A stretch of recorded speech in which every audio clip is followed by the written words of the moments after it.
Halo Treasures, Alkitab, Al-Quran, dan Taurat. Kita semua percaya telah menguasai teks-teks suci ini, tetapi pernahkah kalian berpikir bahwa mereka menyembunyikan monster, makhluk fantastis, dan makhluk menyeramkan? Tepat sekali, narasi agama tidak terbatas pada kisah manusia dan dewa. Mereka juga mengungkapkan makhluk-makhluk misterius, baik yang jahat maupun yang surgawi. Bagaimana kalau kita menjelajahi hal ini bersama dengan Bibliatopi? Mari menyelam ke dalam aspek rahasia kitab suci ini, mengungkap 9 monster paling menakutkan dalam agama Kristen dan Yahudi, makhluk-makhluk purba. Sebelum Tuhan membentuk dunia, legenda menyebutkan bahwa kosmos adalah jurang yang kacau, dikuasai oleh 3 makhluk kolosal, Behemoth, BMO, monster darat, sering digambarkan sebagai banteng monumental, Leviathan, ular laut, yang mengambil bentuk naga dari kedalaman laut, Ziz, burung kolosal, yang wujudnya menyerupai griffin dengan ukuran monumental. Keduanya dikutuk oleh takdir tragis. Menurut legenda, ketika hari penghakiman tiba, mereka harus saling menghancurkan atau binasa di hadapan kekuatan ilahi. Setelah akhir itu, tubuh mereka akan diubah menjadi hidangan untuk perjamuan surgawi yang disediakan bagi orang-orang yang paling adil dan saleh. Tentang Behemoth dan Leviathan, makhluk legendaris ini disebutkan di antara bagian lainnya dalam Jabez bab 40 kitab Ayub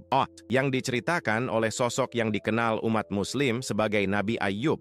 Akar mitos mereka berasal dari legenda Babilonia, tetapi diinterpretasikan ulang dan diperluas selama abad pertengahan, mendapatkan bentuk yang lebih selaras dengan tradisi Kristen dan ajaran Alkitab. Dan Ziz di sisi lain adalah sosok yang unik. Penyebutannya hanya terjadi sekali dalam Mazmur bab 50 dan representasinya banyak dibentuk oleh tradisi lisan Yahudi yang tersebar sepanjang abad pertengahan. Para jin berasal dari tradisi seperti yang dapat diamati dalam surah 51 hingga 56. Mereka adalah entitas spiritual, tidak terlihat oleh indera kita, terbuat dari api, berbeda dengan sifat duniawi kita yang terbentuk dari tanah liat. Mereka bisa bersifat baik atau jahat, hidup berdampingan dalam dimensi paralel dengan kita. Mereka berbagi dunia kita, tetapi sebagian besar tetap diselimuti misteri karena mereka dapat mewujud secara fisik, meskipun tidak semua memilih untuk melakukannya. Adapun esensi sejati mereka, itu tidak dapat dijangkau. Di antara jin, mari kita ambil gula atau ogre dalam bahasa kita. Sebagai contoh, ini adalah jin vampir dan polimorfik yang menetap di tempat peristirahatan orang mati untuk memakan tubuh mereka. Mereka juga menyerang manusia yang berani sendirian. Ya, mereka tidak terlalu ramah. Di Maghribi, jin dikategorikan menjadi 3 ras utama. Marit, jin akuatik yang hidup di dekat sungai. Ifrit, jin berapi, kuat namun pemarah, yang berkeliaran di daratan. Berikut adalah Silves, roh-roh udara yang licik, yang menghuni langit. Di antara mereka, menonjollah Cayatin, entitas yang pada dasarnya bersifat jahat. Ada pula varietas lain, seperti Bud de Lelis, makhluk menakutkan dari ketinggian di Isim, dikenal karena menghancurkan para tidur di tempat tidur mereka. Fenomena yang memiliki kemiripan dengan kelumpuhan tidur. Adapun makhluk-makhluk langit, jelas bahwa Tuhan tidak memerintah sendirian di surga. Dia dikelilingi oleh makhluk-makhluk yang menjalankan fungsi ilahi yang jelas. Malaikat yang pertama dalam tatanan bertugas sebagai utusan yang maha tinggi. Kita sendiri muncul dalam mimpi, mengenakan bentuk manusia dari planet yang kecil dan tak terjangkau, selalu berpasangan. Ayah, itu kau. Namun, perlu diingat bahwa banyak malaikat, menurut kitab suci, jatuh setelah pemberontakan besar, sementara yang setia mempertahankan posisi mereka sebagai utusan surga. Di masa kini, bagaimanapun, kejatuhan seperti itu tidak mungkin terjadi, karena malaikat cahaya tidak memiliki kehendak bebas, tidak seperti rekan-rekan mereka dalam Alkitab. Selanjutnya datanglah serafim. Awalnya digambarkan sebagai ular bersayap, mereka mengelilingi takhta ilahi dalam penerbangan spiral. Seiring waktu, mereka memperoleh rupa humanoid dan 6 sayap karena citra reptil tidak cocok untuk istana surgawi. Dalam hierarki ilahi, berikutnya adalah kerubim, penjaga pohon kehidupan dan pengendali kereta Tuhan. Mereka digambarkan sebagai makhluk yang menggemaskan, tetapi kenyataannya sangat berbeda. Penampilan mereka mengingatkan pada makhluk mitologi Mesopotamia. Chimera dengan wajah manusia, tubuh singa, dan sayap. Namun pada akhirnya mereka tidak lebih dari kejahatan murni. Kejahatan itu sendiri dalam esensinya. Personifikasi kejahatan Tuhan adalah tema yang sering muncul dalam teks-teks suci. Yang paling terkenal adalah setan. Namun, awalnya dia adalah makhluk yang paling sempurna, hanya di bawah Sang Pencipta. Sifatnya murni. Dikenal sebagai Lucifer, yang berarti dia yang membawa cahaya. Dia adalah malaikat agung yang mewakili suara ilahi. Namun, dia akhirnya dikuasai oleh kesombongan, meyakinkan dirinya bahwa dia bukan hanya pembawa cahaya, tetapi cahaya itu sendiri. Dengan kecerdasannya yang tajam dan kelicikan yang tak tertandingi, dia menantang Yang Maha Kuasa setelah memimpin pemberontakan surgawi. Tuhan, seperti yang diharapkan, tidak mentolerir kelancangan seperti itu dan tanpa ampun melemparkannya ke dalam jurang neraka. Kejatuhan Lucifer dalam api yang tak henti-hentinya melahirkan api abadi dunia bawah. Inilah seseorang yang seharusnya tetap rendah hati. Sejak itu, dia dikenal sebagai penipu ulung, dikutuk untuk merusak bumi karena surga telah ditolak untuknya. Perlu dicatat, bagaimanapun, bahwa dalam beberapa tradisi, sosok jahat bukanlah malaikat yang jatuh, tetapi iblis, jin pemberontak. Dengan kesombongannya, iblis menolak untuk bersujud di hadapan ciptaan ilahi terbaru dan menghasut jin lain untuk mengikuti contohnya. Maka, hop-hop neraka. Beberapa orang melihat iblis sebagai antikristus, meskipun interpretasi ini kontroversial karena ada yang memisahkan figur nabi palsu dari sosok setan. Ketika dibedakan, setanlah yang akan memimpin antikristus di akhir zaman. Sang antikristus yang mengaku sebagai nabi terakhir akan berusaha merebut tempat Kristus untuk menipu umat manusia. Ya, dia mungkin terlihat membingungkan dalam pidatonya, tetapi penampilannya yang mengerikan tidak dapat disangkal. Ada yang berpendapat bahwa antikristus akan dikenali justru karena kebodohannya, tapi Kristus akan kembali ke bumi untuk mengalahkannya. Betapa lega mengetahui bahwa orang-orang benar akan bertahan dari kedatangan Mesias palsu. Binatang-binatang apokalips. Lihatlah, akhir zaman semakin dekat. Hari penghakiman terakhir. Dan kita menantikan wahyu-wahyu yang mengejutkan. Namun sebelumnya, datanglah kekacauan. Pertama, Al-Daba akan muncul dari bumi, membawa serta arus penyembahan palsu. Dan esensinya, kau telah mengetahuinya, Al-Batair. Antitesis ilahi, Da'aba adalah penyimpangan kolosal yang berkeliaran di pelabuhan, kimera gajah, unta, dan binatang buas lainnya. Terserah aku untuk memutuskan siapa yang akan diterima setan dan siapa yang akan ditolak. Deskripsi umumnya mengingatkan pada binatang apokaliptik yang disebutkan oleh Santo Yohanes. Namun secara fisik mereka berbeda karena binatang dalam Alkitab adalah makhluk najis, berkepala banyak. Nah, dengan ini dapatkah kita membayangkannya? Jejak ketiga telah diidentifikasi sebagai binatang apokalips. Ini tercatat dalam surat ke-6 Apokalips. Dan masih ada 4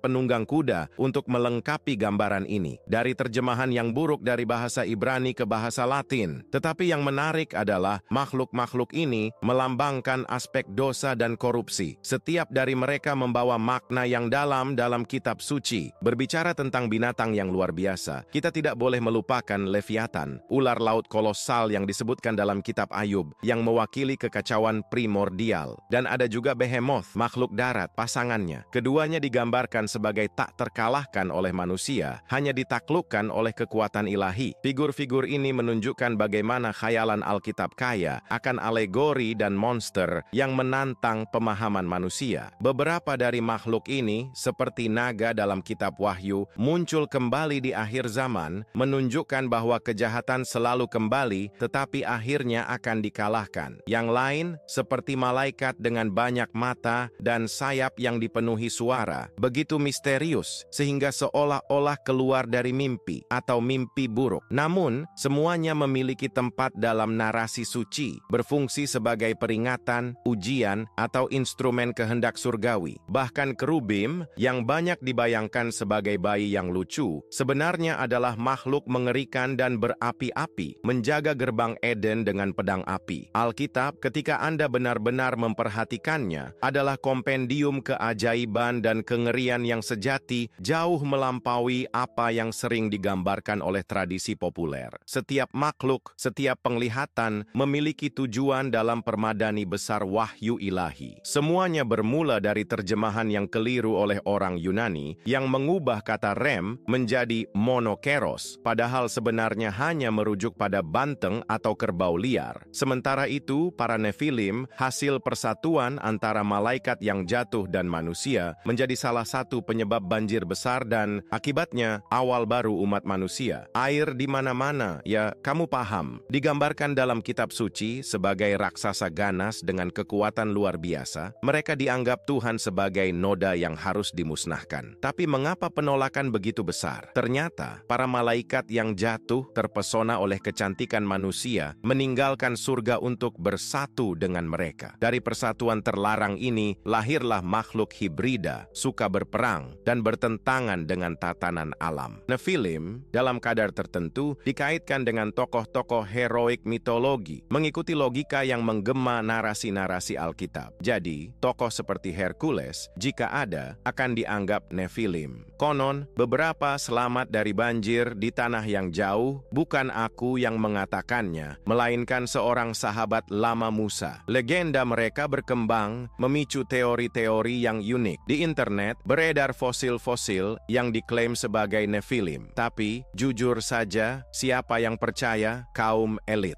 Kaum elit. Bagaimana mereka digambarkan sekarang? Entah di game, film, atau bahkan konten dewasa.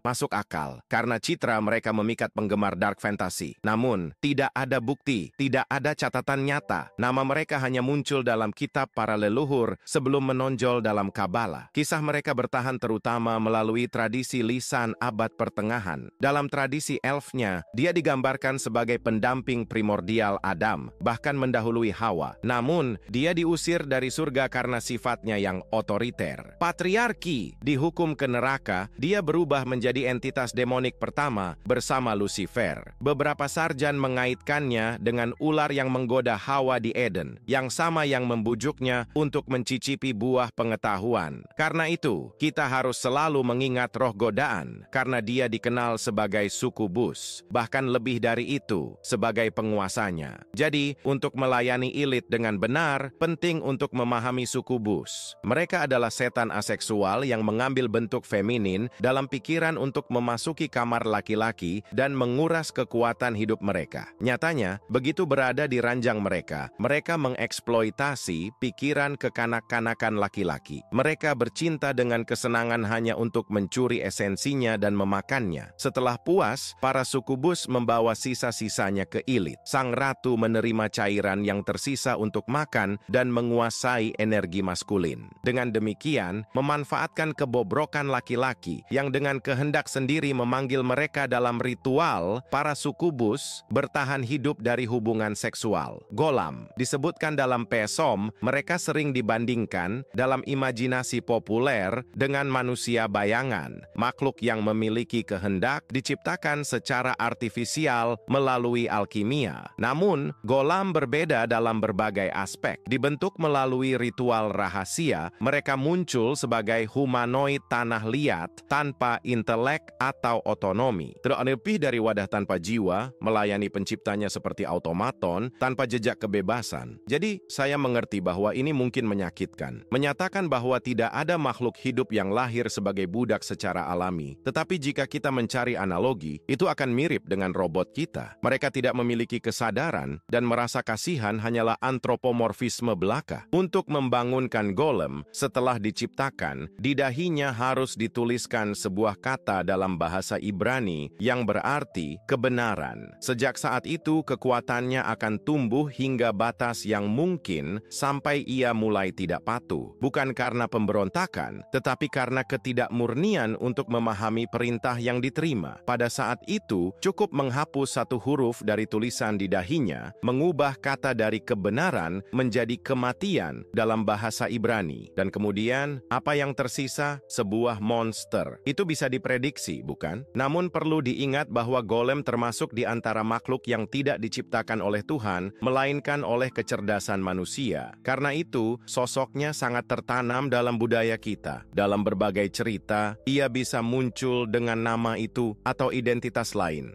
Seperti yang bisa kalian lihat, Alkitab menyimpan hal-hal yang menyeramkan, tapi tenang saja, keberadaan monster-monster itu tidak pernah terbukti dan bahkan dipertentangkan oleh para teolog, lebih bersifat simbolis daripada nyata. Meski begitu, mitosnya bergema dengan kuat. Karena itu, saya tinggal tinggalkan pertanyaan. Monster apa yang paling membuat kalian terpesona? Sadarkah kalian? Ini adalah debutku di dunia mitos. Dan aku akui bahwa aku jatuh cinta dengan pengalaman ini. Jadi jangan ragu untuk memberikan like sebanyak-banyaknya. Setiap like adalah dorongan untuk kami menciptakan lebih banyak konten seperti ini dan sebarkan video ini kemana-mana, mengirimkan pelukan hangat untuk kalian. Sampai jumpa lagi.